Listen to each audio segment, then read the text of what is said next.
어젯밤에 많이 넌 beat 내 폰에 다 담아서 거리로 나가서 5시 고기를 beat 입꼬리 날아가 hit 핸드폰 바꿔 난 DC no color green.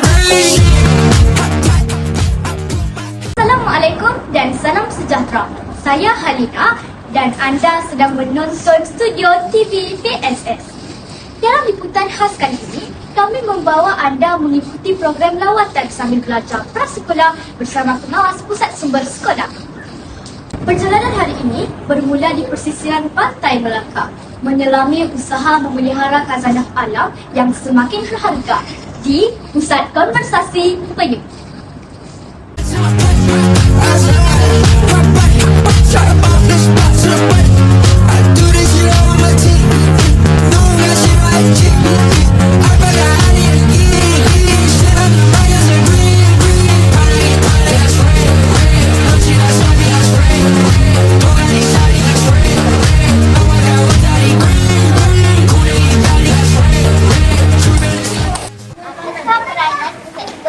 Dalam menjayakan program lawatan seperti ini. Okey, Pusat Sumber Sekolah sebelum lawatan, Pusat Sumber akan menyediakan bahan untuk mencari maklumat yang digunakan untuk mendapatkan pengetahuan lah. Selepas lawatan, bahan-bahan rujukan itu dimanipulasikan dan digunakan untuk pengetahuan seterusnya.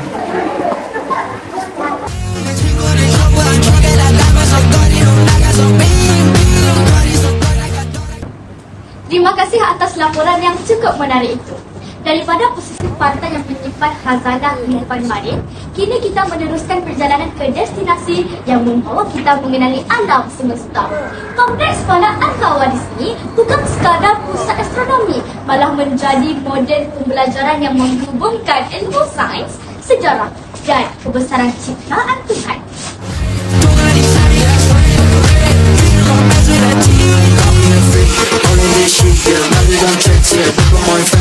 하루가 갈수록 늘어가 배 진짜 배기처럼 밟아가 step Screaming loud yeah yeah 꼴라 따라 yeah yeah Airhorn in my red flag Anda perlu berpeluang menyertai lawatan ini. Saya sangat gembira dan berbahagia kerana ini merupakan lawatan baik balad dan pusat konservasi penyu bersama masyarakat.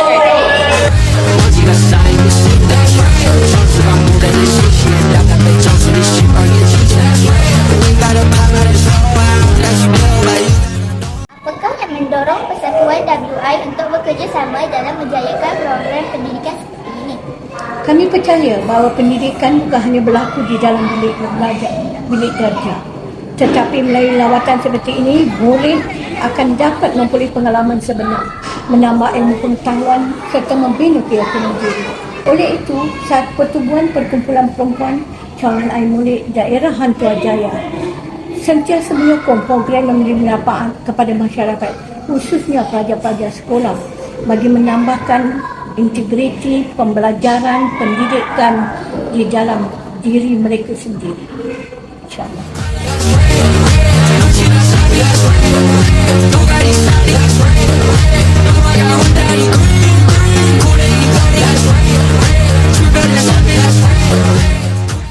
Semoga pengalaman hari ini menjadi inspirasi kepada murid-murid untuk terus mencintai ilmu, menghargai alam sekitar dan sentiasa berusaha menjadi generasi yang berilmu, berakhlak dan berwawasan. Saya, Halina binti Muhammad Hanis, mewakili seluruh warga Studio TV Tabs mengucapkan setinggi-tinggi penghargaan kepada semua guru, ibu bapa, murid dan pihak yang telah menjayakan program ini. Teruskan bersama kami di TV Tabs, menyemai inspirasi, membina generasi. Sekian, Assalamualaikum warahmatullahi wabarakatuh.